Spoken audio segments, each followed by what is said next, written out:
I'm Nicole, 30, and last Christmas in Denver changed everything. For as long as I can remember, my younger sister Brittany has been the golden child in my parents' eyes. I've worked hard to build a life for myself as a freelance interior stylist, juggling clients and invoices without a safety net. I never expected much, but being ignored still stung. That snowy December, I pulled up to my parents' house in my sputtering 2008 Toyota Corolla. A festive envelope in my bag containing a scratch-off ticket I'd carefully picked out as their Christmas gift. I had no idea how much that little slip of paper would change everything, especially after what happened with Brittany. She got a brand new Jeep Grand Cherokee with a big red bow in the driveway. I got a pair of novelty socks. Before I take you through what happened next, leave a comment and let me know where you're watching from. And don't forget to like and subscribe if you've ever felt like the forgotten sibling. This holiday twist? You won't see it coming. Growing up in the foothills outside Boulder, Colorado, the favoritism started small. My parents, Linda and Tom Peterson, would always say they loved us both equally, but their actions said otherwise. When I got a 4.0 GPA my junior year, I received a quiet, nice job. When Brittany passed math with a C, it was pizza night and balloons. When I earned a degree from CU Boulder in design on a merit scholarship, they clapped politely. When Brittany enrolled in an online art course, they called the whole family to share the news. Nicole just handles things better, Dad would say. Brittany needs a little more help finding her path. Those words followed me like a shadow. After college, I moved into a tiny but cozy studio near downtown Denver. I budgeted carefully, paid off credit cards, and built a modest business through word of mouth. Brittany, meanwhile, still lived at home at 26. She worked part-time at a local spa, took breaks from school often, and somehow always had fresh nails and new shoes. My parents never asked her for rent. They paid her tuition. "She's still figuring things out," Mom would say whenever I raised an eyebrow. Meanwhile, my Corolla wheezed through mountain traffic. I'd poured nearly $2,500 into repairs that fall, money I'd been saving for a long overdue trip to Oregon. But I needed the car more than the coast. "Maybe it's time to consider something newer," Dad said over dinner one Sunday in November, looking at me. I thought he meant me. Turns out, he meant Brittany. I explained that I couldn't take on car payments while still juggling student loans and unpredictable freelance income. "You'll figure it out," Dad said, giving my shoulder a light pat. "You always do." Last Christmas had followed the usual pattern in our family. I unwrapped a plain cardigan, a $15 coffee gift card, and a scented candle. Brittany? She got a brand new MacBook, luxury hiking boots, and tickets for a ski weekend in Vail. "Brittany really needs the laptop for her classes," Mom had offered, even though I hadn't said a word. "And you already have that nice computer from your clients, right?" Technically, yes. A client had gifted me a refurbished laptop after I helped redesign their studio. But it still stung. Even so, I loved the holidays. Flawed or not, they were my family. I always held out hope that one year might be different. Despite a tight budget, I spent weeks preparing thoughtful gifts. For Mom and Dad, I carried on our lighthearted tradition of lottery tickets. Only this time, I splurged on a $20 holiday scratcher instead of the usual $5. It felt like a small symbol of how far I'd come. "This is the year," I whispered to myself while sliding it into a red envelope. "This is the year they see I matter, too." If only I'd known how right and how wrong I'd be. Snow had begun falling by the time I left my apartment on Christmas Eve. The normally 30-minute drive to the foothills outside Boulder took nearly double that. My Corolla made that deep knocking sound again whenever I pushed past 50 miles per hour, the check engine light glowing like a warning from the universe. The back seat held carefully wrapped gifts. For my parents, a handmade photo album, an entire family history in pictures, scanned and printed in order. I'd spent weeks coordinating with cousins and aunts to dig up forgotten moments from old shoeboxes. For Brittany, a necklace and earrings I'd crafted in a local class. Small silver pieces shaped like mountain peaks, her favorite place to hike. The scratcher ticket was the last thing I tucked in. Just a tradition, a little holiday fun. Or so I thought. When I finally turned into my parents' driveway, the house was already glowing with golden light. Their blow-up Santa bobbed happily on the front lawn, and laughter spilled from inside. The front door flung open before I'd even turned off the engine. "Nikki's here!" Mom beamed, waving wildly. Her red apron was dusted with flour and cookie crumbs. She looked so happy to see me. But that joy? It wouldn't last. "Come in! Come in! You're just in time to help with the pies," Mom called as I stepped inside. The house smelled of cinnamon, pine, and roasting turkey, the comforting scent of every childhood Christmas wrapped into one. No matter how complicated things were, that smell always made me feel 10 years old again. Dad appeared from the living room, holding a half-full glass of eggnog. "There's my girl," he grinned, giving me a quick, one-armed hug. "How's that car holding up? Made it here in one piece, I see." "Barely," I laughed, stomping the snow off my boots. "But it got me here." "That's all that matters," he said, already turning back toward the glowing TV. A football game was playing. Classic. "Your Aunt Rachel and Uncle Dean are in the kitchen with your mom. The Andersons are coming later, and your cousin Lacey brought her new boyfriend." I made my way to the kitchen where Aunt Rachel immediately swept me into a warm, floral-scented hug. "Look at you. So grown up and successful," she said, holding me out at arm's length. "Still driving that old Toyota, though?" I saw it clunking into the driveway. "You know, Lacey just leased a Subaru for next to nothing." "The Corolla's fine," I said with a polite smile. "Just needs a little TLC." Uncle Dean chuckled from his perch at the kitchen counter. "TLC and a new transmission, maybe. Cars don't live forever, Nicole." Mom handed me a red apron with snowflakes embroidered on the front. "Nicole's doing just fine," she said with a touch of pride. "She's always been so responsible with her money, haven't you, honey? Not everyone needs a new car every couple of years." I wasn't sure if she was shading Uncle Dean or defending her own decision not to help me upgrade. Either way, I tied the apron around my waist and reached for the pie dough. "Where's Brittany?" I asked casually as I started rolling. "Oh, she's running late," Mom said with a soft laugh. "You know your sister. She texted a bit ago, said she was finishing up some shopping." Of course she was. Brittany was always late, but no one ever scolded her. Instead, it was all fond smiles and talk about how busy she was. I was elbow deep in apple pie filling when the front door flew open, and Brittany's signature laugh rang through the house. "I'm here," she called like the star of the show. "And I brought dessert from Little Finch Bakery." Mom rushed out to greet her. "Oh, sweetheart, you didn't have to do that. I know how busy you've been." Dad reappeared like clockwork, his face lighting up. "There's my Christmas angel. Come give your old man a hug." Brittany dropped her bags and launched into his arms, glowing. At 26, she still had that daddy's girl sparkle. Perfect hair, flawless makeup, expensive coat. She looked like the cover of a winter fashion magazine.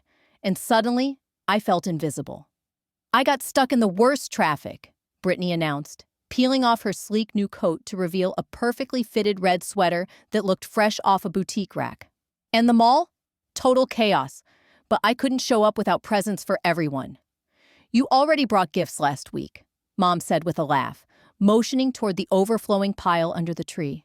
I recognized the wrapping, flawless, coordinated, and I knew exactly who had paid for most of it. "These are just extras," Brittany replied with a wink.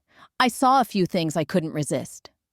While I measured out cinnamon for the apple pies and mashed sweet potatoes by hand, Brittany floated from conversation to conversation, helping here and there, but mostly chatting with cousins and snapping selfies with Aunt Rachel. I stayed at the stove, quietly handling most of the dinner prep and table setup. The house filled up quickly. The Andersons from next door, cousin Lacey with her boyfriend Nate, and Dad's coworker Bill with his wife Susan. The dining room buzzed with conversation, laughter, and the occasional wine spill. During dinner, Brittany regaled the table with stories about her yoga instructor, her online classes, and her plans to eventually maybe open a crystal shop. When someone asked me about work, I began describing a design campaign I just landed for a local real estate firm. But before I could finish, Uncle Dean cut in. "Hey, Britt, didn't you say you were thinking of doing some art classes next semester?" Brittany brightened.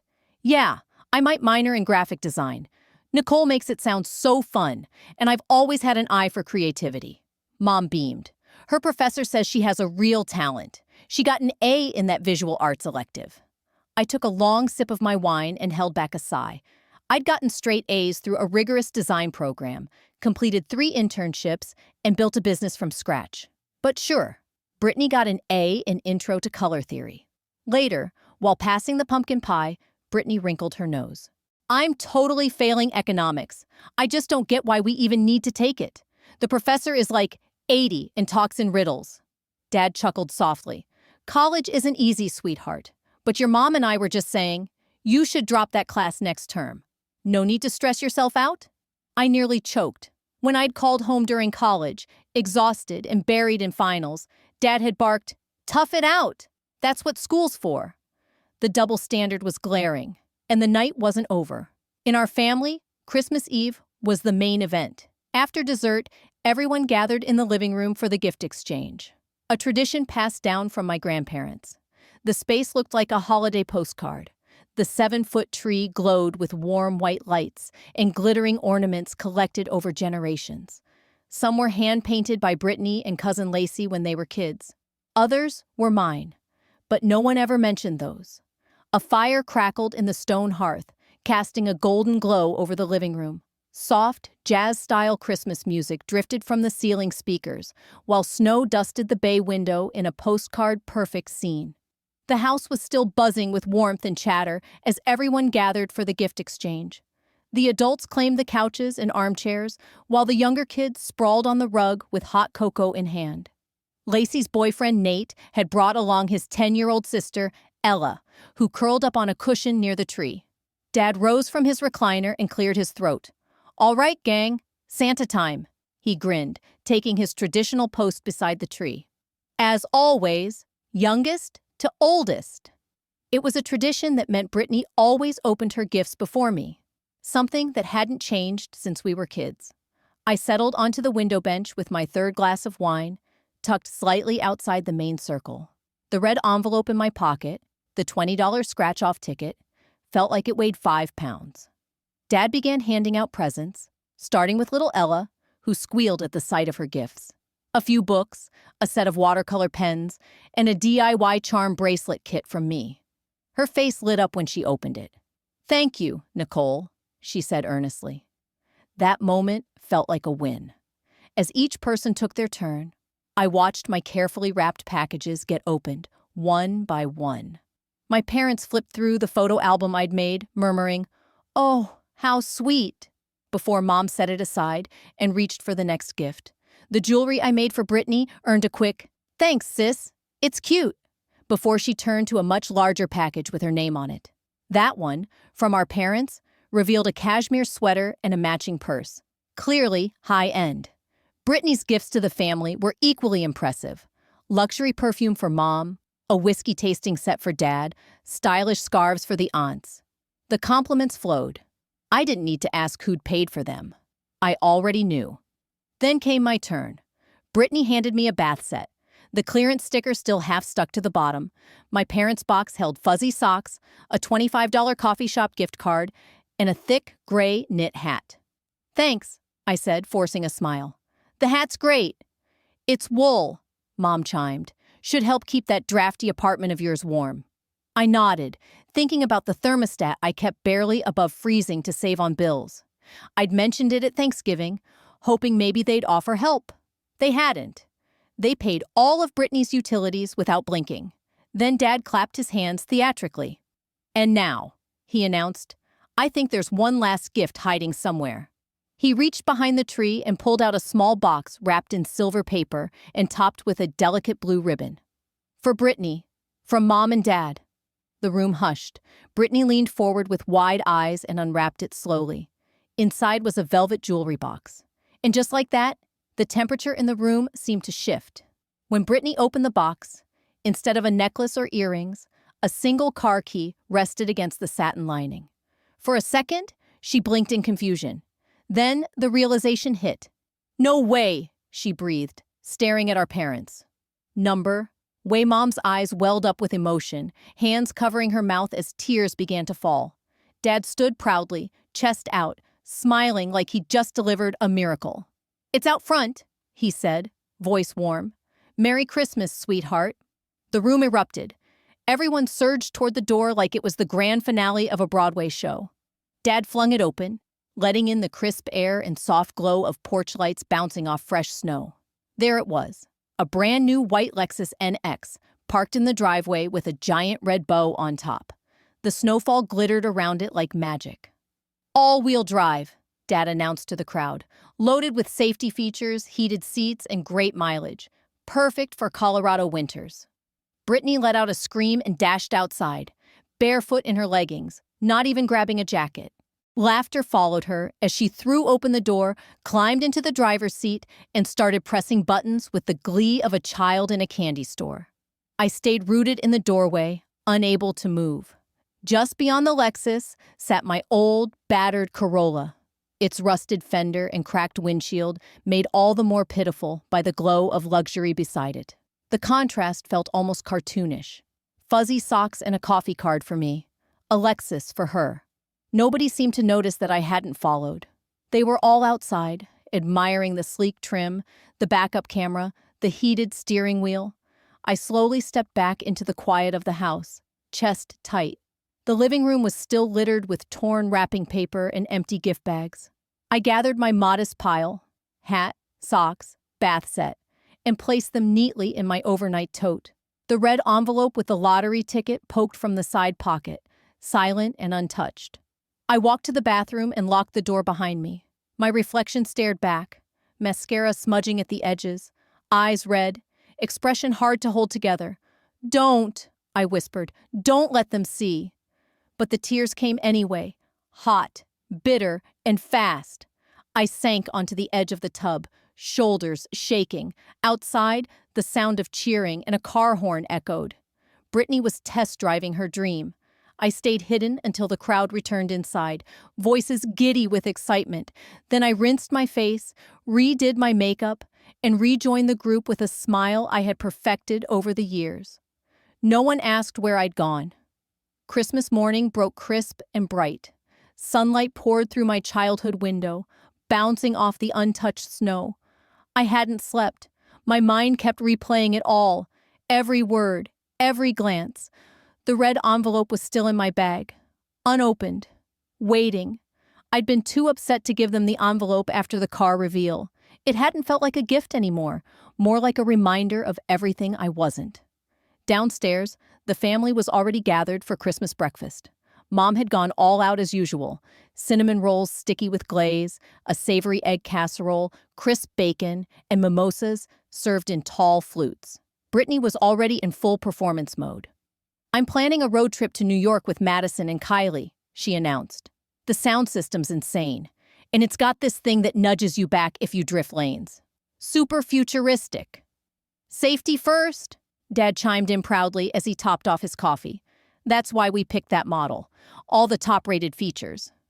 "Good morning," I said as I stepped into the kitchen, adding as much cheer to my voice as I could fake. "Merry Christmas."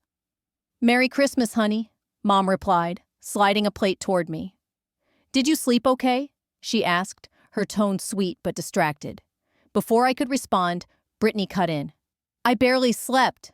I kept waking up to peek at the car. I seriously couldn't believe it was real." Dad chuckled. "Well, believe it. It's all yours now. Except the insurance. We've got that covered." I nearly dropped my coffee. "You're paying for her insurance too?" A pause. Everyone froze for just a moment. Mom and Dad exchanged a look. "Well, yes," Mom said carefully. "Insurance for a brand new car can be pricey, especially for a younger driver."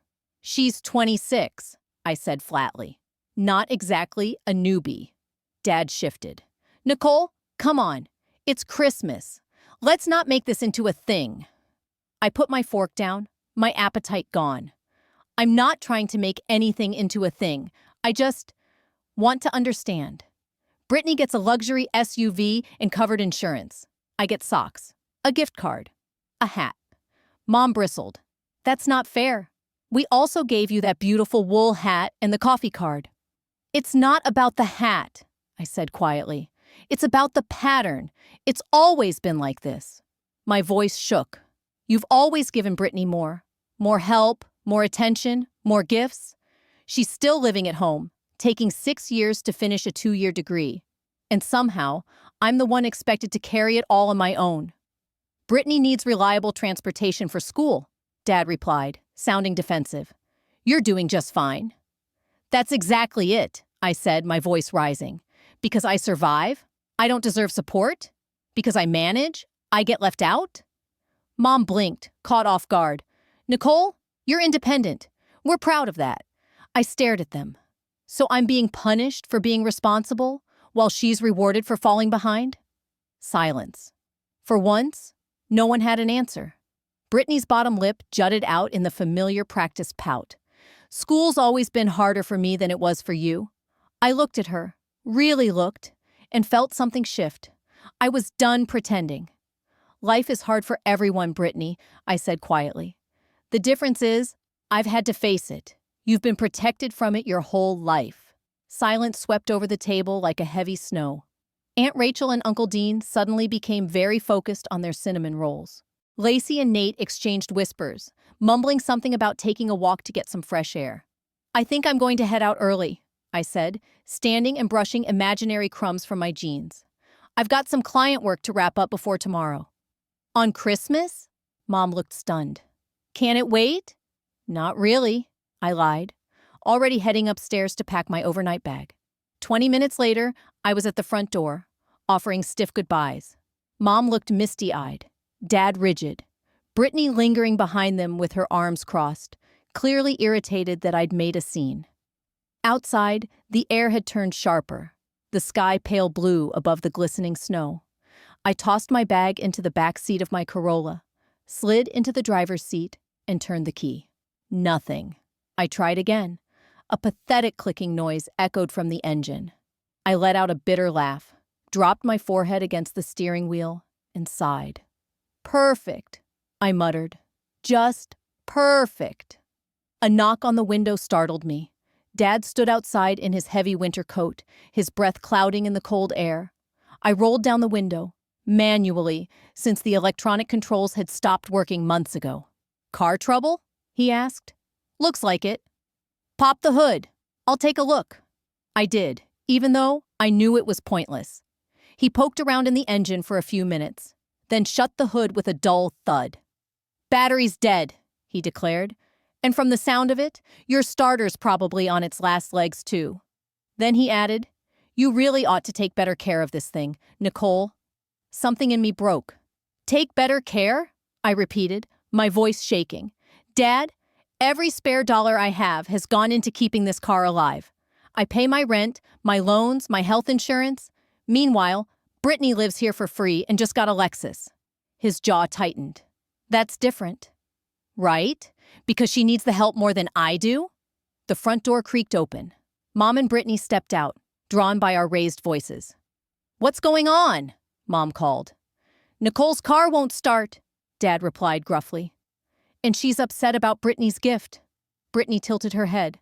I can drive you home, in my new car, Brittany offered sweetly. I can drive you home if you want.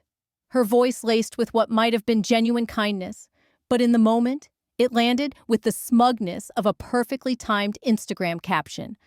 I let out a sharp, dry laugh. Of course you can. That would be the perfect ending to this magical Christmas, wouldn't it? The hard-working daughter being chauffeured home by the golden child in her brand-new Lexus. Nicole, Mom gasped. That's a terrible thing to say. Is it? I snapped. Or is it just the truth no one in this house wants to admit? The words spilled out before I could stop them. Years of held-back emotion crashing to the surface. For as long as I can remember, Brittany's gotten every break, every bailout, while I've had to work twice as hard for half the thanks. That is absolutely not true, Dad said, his face tightening. We've always treated you girls equally. Equally? I pulled out my phone and opened the calculator app, my hand shaking. Let's do the math, Dad. Last Christmas, Brittany got a MacBook, a ski trip to Aspen, and designer boots. Roughly $3,500. I held up 2 fingers. Me? I got a knit sweater, a candle set, and a $25 Target card. Let's call that maybe $150. Silence. Mom's eyes welled up with tears. "We don't love you any less," she whispered. "We just thought that I didn't need as much," I said, cutting her off, "because I've been managing on my own." I looked at them both. "But did it ever occur to you that I've had to manage because no one was offering help? That maybe Brittany struggles so much because she's never had to stand on her own?" Even Brittany didn't try to argue. She stared at the porch floor, her cheeks red. "The truth is," I added, my voice lower now, calmer, "she's been failing her classes again, hasn't she? That's why you bought the car. Another attempt to push her forward with shiny distractions." Dad's mouth opened, but the shock on his face told me everything. "You knew?" he asked. "I suspected," I said simply. "It fits the pattern. Brittany struggles, and you throw money at it instead of helping her actually deal with it." "That's not fair," Brittany said, her voice cracking. "I've been trying." "Have you?" I asked, turning toward her. "Or have you just been waiting, knowing Mom and Dad will clean it up? Like always?" "That's enough," Dad said sharply. "Nicole, you're mad about your car. I get it. But this attitude, after everything we've done for you, is unacceptable." "Everything you've done for me," I repeated, stunned. "Dad, I put myself through college, on scholarships and debt. I found my own apartment. I bought my own car. I built a career from nothing. So tell me, what have you actually done for me lately?" The moment the words left my mouth, I saw the pain flash across Dad's face, and I hated that, but I couldn't take it back. "I'm calling a rideshare," I said tightly, pulling out my phone. "I'll have someone check out the car this week," I added. But even as I said it, I knew I wasn't coming back. "Don't be ridiculous," Mom said, stepping forward. "You can't just leave like this. It's Christmas. Watch me." I opened the rideshare app with shaking fingers. Snowflakes danced gently around us as I waited for a driver to accept. My hand brushed the red envelope in my coat pocket, the one I'd forgotten in the chaos. The lottery ticket. I pulled it out, hands still trembling with anger. The holiday scratcher glittered red and gold in the light. "It was supposed to be your gift," I said, glancing at Mom and Dad. "A tradition." Brittany leaned in. "Wait, what is that?" "A $20 scratcher," I replied. "It was meant for you two. But hey, guess I'm keeping it." I scraped the first row with my thumb. 3 matching snowflakes. My breath caught. Then 3 matching bells. Then, more symbols aligning. I kept scratching, my heart racing. I blinked at the numbers, the bold print dancing under the silver dust. "Oh my God!" "What is it?" Mom asked, stepping closer. I looked up at all of them, standing awkwardly in the snowy driveway. "I won," I said simply. $50,000. Silence. I could practically hear the shift in their energy, the mood, the math. The rideshare pulled up a minute later. A warm-looking Camry with snow tires and a driver named Marlene, who greeted me with a cheerful "Merry Christmas" and a soft scent of vanilla air freshener. As we drove through the icy roads back toward my apartment in central Denver, I held the ticket loosely in my lap. It felt unreal. Something so small, so light, now worth $50,000. Enough to replace my car, pay off a loan, breathe for once. Back at the house, Dad had suddenly offered to jump my car. Mom had urged me to stay for dinner. Even Brittany had suggested helping me look up how to claim it. I'd smiled politely and refused them all, then slid into Marlene's car and didn't look back. "You all right back there?" Marlene asked, glancing at me in the mirror. "You look like you've seen a ghost." I realized I was still staring blankly out the window. My voice came quietly. "I just won some money." Her eyebrows lifted. "On a lottery ticket?" I nodded. "No kidding. If you've ever felt overlooked, but found your moment of clarity when you least expected it, make sure to subscribe and stick around. You won't want to miss what I did next with that $50,000. "That's amazing. A Christmas miracle, huh?" Marlene said with a warm glance in the rearview mirror. "Something like that," I murmured, a small smile finally breaking through. I was actually going to give the ticket to my parents. But then, well, things changed. "Sounds like those things happen for a reason," Marlene said knowingly. "The universe has a funny way of putting things right." I didn't answer, but her words settled deep in my chest. For the rest of the 40-minute ride through the snow-dusted streets of Denver, I watched families through glowing windows, kids tearing wrapping paper, grandparents dozing by fireplaces, couples laughing over wine. I couldn't help but wonder how many of those homes harbored unspoken resentments, uneven love, silent hurt, just like mine. My phone buzzed again and again. Messages, calls, missed connections from the people I'd just left standing in the driveway. I silenced it. This moment was mine. By the time Marlene pulled up to my apartment building, my thoughts had sharpened. The money, my money, wouldn't be wasted on distractions or guilt gifts. I would use it to reinforce the life I'd been building on my own all along. Inside, the quiet wrapped around me like a blanket. No arguing, no comparison. Just my space, small but earned. I kicked off my boots, hung up my coat, and made myself hot chocolate with real whipped cream. A small Christmas luxury for me. At my tiny kitchen table, I opened a clean notebook and started to plan. According to the back of the ticket, I'd need to visit the state lottery office. Closed for the holiday, but reopening in 2 days. I estimated taxes and landed on a net of about $35,000. It felt enormous. I made columns. $10,000 for a reliable used car, $15,000 towards student loans, $5,000 for an emergency fund, $5,000 for fixing up my apartment, new mattress, better lighting, maybe even a dishwasher. With each figure I wrote, the tightness in my chest loosened. This wouldn't fix everything, but it would let me breathe. Choose. Move forward with security for the first time in years. My phone buzzed again. 17 missed calls, 29 texts. Mom, please call us. We're worried. Dad, let's talk like adults. Brittany, OMG, Nicole, I can't believe you won. Call me. Mom again. Your father says we can help you invest it. Dad, you need to be careful. That kind of money attracts the wrong people. Brittany, are you mad? I didn't ask for the car. I set the phone down. They could wait. This time, my needs came first. Instead of texting anyone in my family back, I called Jasmine, my oldest friend, and the one person who wouldn't judge me for anything I was about to say. Merry Christmas, she answered, chipper as ever. How's the family circus? Jazz, you're not going to believe what happened. And I told her every bit of it. The socks, the Lexus, the awkward silence, the yelling, the lottery ticket, all of it. When I finally paused to breathe, she didn't disappoint. Holy shit, that's like karma on steroids. A real, honest laugh escaped my lips, my first in days. I know, right? It's almost too poetic. So, what now? She asked. Besides telling your family to go kick rocks, which, frankly, they deserve. I glanced down at the notebook on my kitchen table. I've got a plan. Practical stuff, pay off loans, get a car, build an emergency fund. Totally sensible, Jasmine said. Completely on brand for you.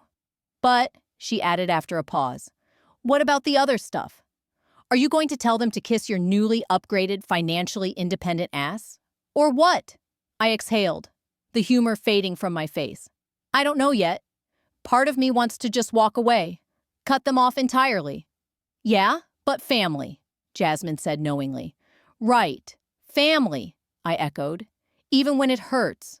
Nicole, family doesn't mean unlimited access to your peace. Sometimes the healthiest thing is distance. I know, I said, nodding slowly. Boundaries are definitely happening. I just have to figure out what those actually look like. We talked for another hour. Jasmine didn't sugarcoat anything. She never had.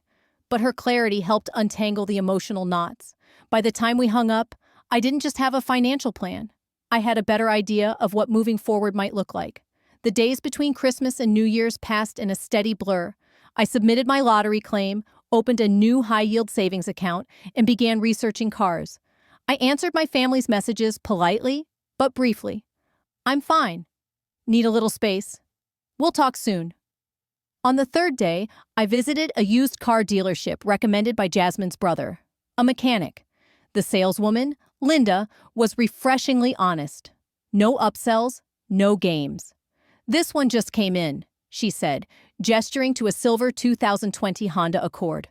One owner, clean title, full service records. It's boring, but it'll outlast everything else on the lot. I took it for a test drive. Smooth handling, no weird noises, a heater that actually worked.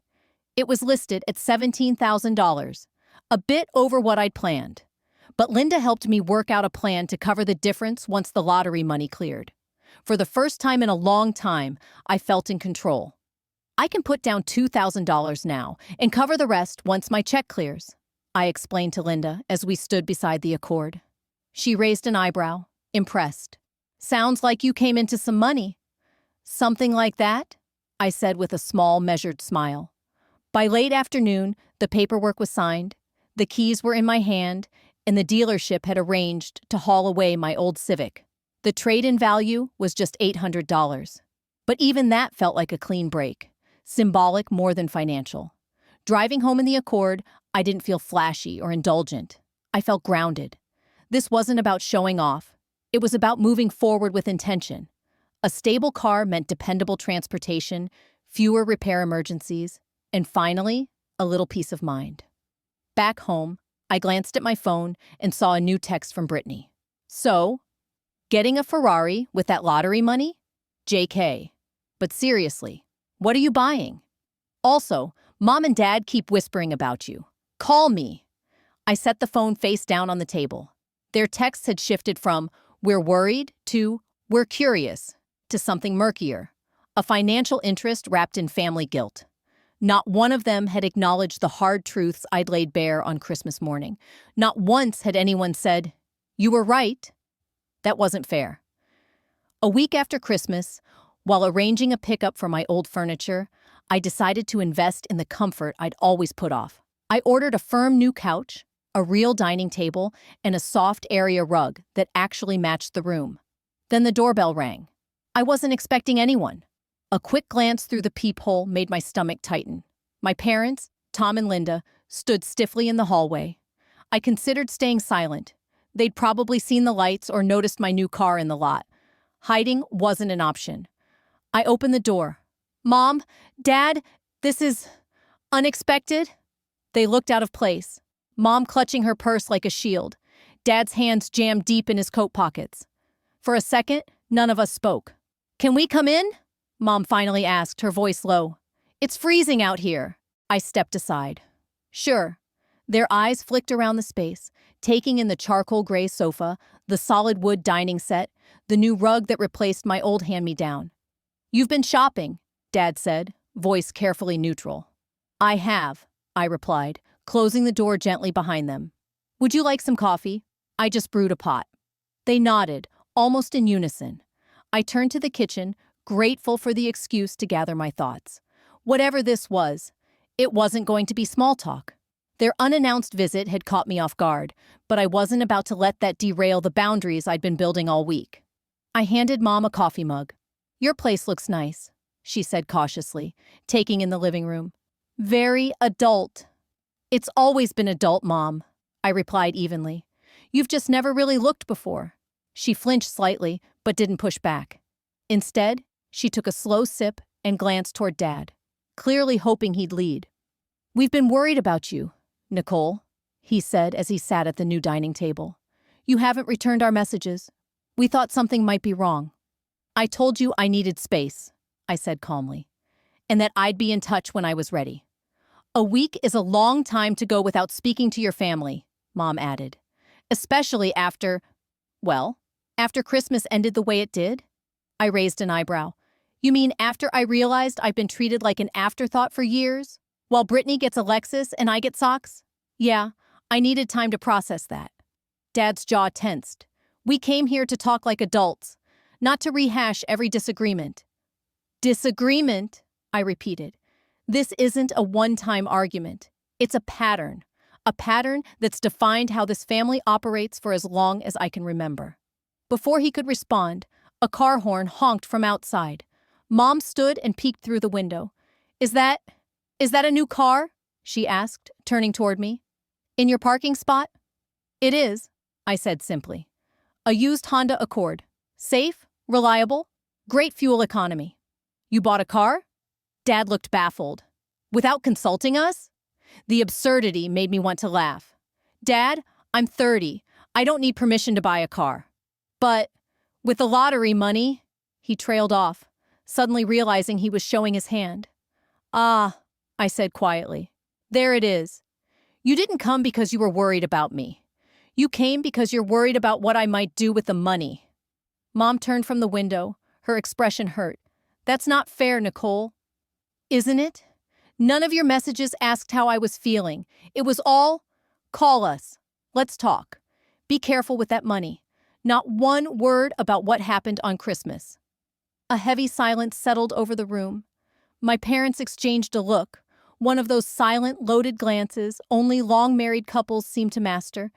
We may not have handled things perfectly, Dad said finally, but family helps family. That's always been our philosophy. Has it? I asked, meeting Dad's gaze. Because from where I'm sitting, it looks more like family helps Brittany. Your sister needs more support, Mom insisted, her voice trembling. She's always struggled more than you have. She struggles, I said flatly, because you've never let her deal with consequences. She flunks a class. You hire a tutor. She loses a job. You pay her bills. She wants a car. You hand her the keys to a Lexus. I leaned forward. When have you ever made her stand on her own? Dad's face darkened, his jaw clenched. That's not fair. Brittany has her challenges. So do I snapped, my voice rising despite my best efforts. Everyone has challenges. The difference is, I've had to face mine alone while watching her be rescued over and over again. We never meant to make you feel less important, Mom said softly, tears brimming in her eyes. We just thought you were doing so well, that you didn't need help. Did it ever occur to you, I asked, my voice quieter now, that maybe I've done well because I had to? That maybe being ignored forced me to figure it out alone, not because I preferred it, but because I had no other choice? Neither of them had a response. Dad cleared his throat, clearly shifting gears. Look, he said, what's done is done. We can't change the past, but family's still family, and we should support each other. With this lottery win, you have an opportunity to be generous. I blinked. Generous? I'm not saying you have to, he backtracked quickly. Just, family helping family works both ways. And, well, Brittany's insurance isn't cheap. Plus, her spring tuition. I set my coffee mug down slowly. Let me make sure I understand this. You bought Brittany a luxury SUV, but now you can't afford the insurance. You promised to cover her tuition, but suddenly need help. They said nothing. And the person you think should step in is me? The daughter you've treated like a footnote for years? Because family helps family? Mom at least had the decency to look ashamed. When you say it like that, it sounds awful. That's because it is awful, I said. It's exactly the pattern I've been talking about. Brittany gets what she wants, no matter what. And everyone else is expected to clean up the fallout. Dad opened his mouth to speak, but I raised a hand. I've spent this past week thinking about our family. About my place in it. About the dynamics we've accepted for too long. I looked at both of them, steady and unflinching, and I've made some decisions. I took a steady breath, grounding myself before speaking the words I knew would change everything between us. I'm not giving you, or Brittany, any money. Not for insurance, not for tuition, not for anything. Mom's eyes widened. Dad opened his mouth to object, but I cut him off. The lottery winnings are mine. I'm using them responsibly to pay down my student debt, secure a dependable car, and create some stability for myself. That's it. But, Dad began. I'm not finished, I said firmly. From now on, I'm setting clear boundaries. I care about you both, and I want to have a relationship. But it needs to be a healthy one. That means respect. That means acknowledging the favoritism, not sweeping it under the rug. I looked between them. It means treating me as an equal member of this family, not just the independent one who doesn't need support. My phone buzzed on the kitchen counter. A message lit up the screen from Brittany. Did Mom and Dad find you yet? They're supposed to ask about helping with my insurance. The Lexus costs way more than Dad thought, LOL. I turned the screen toward them. Mom shut her eyes. Dad's face darkened. "She doesn't know we're here," he muttered. But even he didn't believe the words as they left his mouth. "Stop," I said quietly. "Just stop lying." I was tired, bone-deep tired. You came here hoping I'd hand over part of my winnings to help Brittany. Again, at least be honest about it. They said nothing. The silence felt heavier than the snow outside. Finally, Mom murmured, "We should go. This isn't going how we hoped." "No," I said. "I imagine it isn't." They rose slowly and grabbed their coats. At the door, Dad paused, trying one last angle. "Think about what you're doing, Nicole. Turning your back on family, over money." "I'm not turning my back on anyone," I said, calm and certain. "I'm just refusing to keep playing by the same broken rules. When you're ready to have a relationship that's honest, respectful, and not built on manipulation, I'll be here." The door closed with a soft click, not a slam. But somehow, it felt far more final. 5 minutes later, my phone rang. It was Brittany. "What did you say to Mom and Dad?" she snapped. "They just called me acting all weird, talking about me needing to be more independent or whatever. You're seriously not helping with my insurance? That's so selfish, Nicole. After everything they've done for us." "Goodbye, Brittany," I said quietly, and hung up. And for the first time in years, maybe ever, I felt completely in control of my relationship with my family. It was never about the money. It was about respect, equality, and boundaries, things that should have existed all along, but that I finally had the courage to demand. 6 months passed, and winter's sting gave way to warm Colorado sunshine. My apartment window was open, curtains billowing slightly in the breeze, the same ones I'd bought during my modest renovation. The lottery money had gone exactly where I said it would. A reliable car, a dent in my student loans, a well-padded emergency fund, and small, meaningful improvements to my living space. But the real transformation wasn't financial. It was internal, relational. Since that last conversation with my parents, contact had been minimal. Polite text messages, the occasional phone call, but no visits. I declined Easter dinner, Mother's Day brunch, and a family trip to Breckenridge. Each refusal had been met first with guilt, then passive-aggressive comments, and eventually, silence, acceptance, of sorts.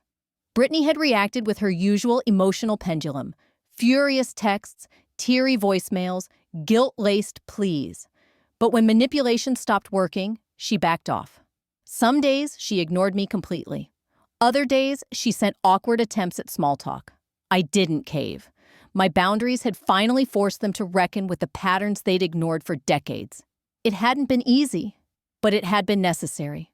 With the emotional static dialed down, I threw myself into my design work. My clients noticed. My boss noticed. 3 months later, I was promoted to senior designer, ahead of schedule. The pay bump wasn't huge, but it was enough.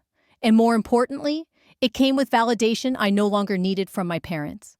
Outside of work, my life quietly bloomed. Jasmine remained my constant, my anchor, but I'd also joined a hiking group and a local book club. My social world expanded with people who knew me not as the dependable older sister, but as me. I even started dating someone, Ryan, a software engineer I met on a hike. Our relationship was still new, but steady, respectful. He admired my independence without expecting me to shrink it. That alone felt revolutionary. Then, in early June, something arrived in my mailbox. A letter. A real one. Stamp. Envelope. My name written in my mom's cursive. I nearly tossed it with the junk. Inside was a simple card. No occasion. No frills. Just a note in my mother's careful handwriting. Dear Nicole, your father and I have been doing a lot of thinking these past months. The distance has been painful, but maybe it was necessary. It's forced us to look at patterns we never saw before. We were wrong to treat you and Brittany so differently all these years. What we saw as acknowledging your independence, the letter read, was, as you said, taking you for granted, while enabling your sister's dependence. The different standards we set, the different expectations we held, They weren't fair to either of you. We can't change the past, but we can acknowledge it and try to do better. If you're willing, we'd like to start rebuilding our relationship on healthier terms. With love, Mom and Dad. I'd read it 3 times, maybe 4. The words stirred up more emotions than I expected. There was no mention of the lottery money, no requests, no hints, just accountability. Quiet, overdue, but real. It wasn't a fix. One letter couldn't erase years of imbalanced affection and unspoken wounds. But it was something, and that something was more than I ever thought I'd get from them. My reply had been short, but sincere. A note expressing gratitude for their honesty and a willingness to rebuild, slowly. I suggested meeting for coffee instead of diving straight into a family dinner. A public, neutral space felt like the right way to ease into a new phase. Brittany's progress hadn't been linear, but it had been genuine. Without constant cushioning, reality had come quickly. The Lexus proved too expensive to maintain, and she eventually traded it for a used Subaru. She failed another course, but this time, she didn't blame the professor or timing. She registered to retake it over the summer. Last week, she texted, not to ask for money, but for advice on setting up a budget. It was the first time she'd reached out as a sister, not a rival or a dependent. I sent her links to some of the same budgeting tools I'd used when I was starting out. I offered to look over her draft if she wanted feedback. Small steps, but meaningful ones. As I sat on my not brand new, but still perfectly cozy couch, a notification chimed on my phone. Coffee with Mom and Dad, 1 p.m. tomorrow. I waited for the wave of anxiety that used to accompany family meetings. It didn't come. Instead, I felt calm, curious. The dynamic had shifted, not into my favor, but into balance. I was no longer the forgotten daughter hoping to be seen. I was a woman standing firmly in her own worth, choosing to connect, but only with respect as the foundation. Christmas hadn't broken me. It had broken open something I'd been too afraid to confront. The lottery win didn't fix everything, but it had been the spark that lit the fuse. The real transformation had come from within. The greatest gift I'd received wasn't the lottery winnings. It was the realization that I had the power to change my story, to stop playing the overlooked daughter and finally claim the role of someone who mattered. While I couldn't rewrite the past or dictate how others treated me, I had full control over my boundaries, my reactions, and my future. Golden evening light spilled across my living room, catching the edge of the wood grain on my refurbished dining table. I reached for my laptop and opened my banking app. My emergency fund was where it needed to be. My student loan balance was down by half, and for the first time in years, I had money left over at the end of each month. Financial stability hadn't healed old emotional wounds, but it gave me the peace of mind to address them head on. Elsewhere in Denver, I imagined Mom and Dad preparing dinner in the kitchen I knew by heart. Mom humming as she chopped vegetables, Dad checking the oven and double-checking the time for our coffee meeting tomorrow. I suspected they were both nervous. I was too, but also curious. For the first time, I would meet them as a full adult, not just their independent daughter, but as someone now ready to be seen and heard on equal footing. Brittany was probably knee-deep in her economics class or trying to balance her first real budget, small, uncertain steps toward self-reliance. We were all learning, each at our own pace. On my bookshelf sat a modest greeting card, sent back in February, long after the decorations had been packed away. Inside, in Mom's handwriting, thinking of you today. Hope we can keep finding our way forward. It wasn't an apology or a plea. It was something better, an invitation. To try again, to do better. Not all family stories end in estrangement. Some, like mine, are rewrites. Slow, imperfect, but real. And for the first time, I was holding the pen. If you've made it this far in my story, I'd love to hear from you. What would you have done in my place? Drop a comment below. Your advice, your thoughts, even your own experiences. I know I'm not alone in navigating complicated family dynamics and learning how to set healthy boundaries. Your words might help someone else, maybe even me. Keep growing. If my story resonated with you, consider subscribing. I'm still writing this new chapter of my life, and I'd be honored to have your support as I go. After all, we're all just learning how to stand up for ourselves, together.